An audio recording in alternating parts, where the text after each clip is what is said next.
Pinupuri ka namin, O Diyos, Ama, Anak, at Espiritu Santo.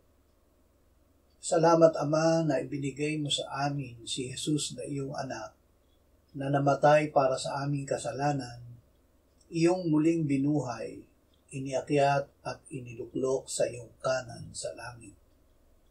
Salamat na ibinigay mo sa amin ang iyong banal na Espiritu, at sa pamamagitan niya ay ibinuhos mo ang iyong pag-ibig sa aming puso.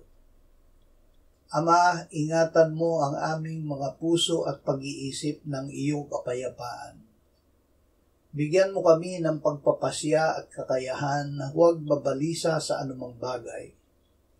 O banal na Espiritu, kami ay iyong akayin na laging manalangin at humingi sa Ama ng katugunan sa lahat ng aming suliranin. Salamat, Ama, na tinutugod mo ang aming mga hiling sa pamamagitan ni Jesus. Amen.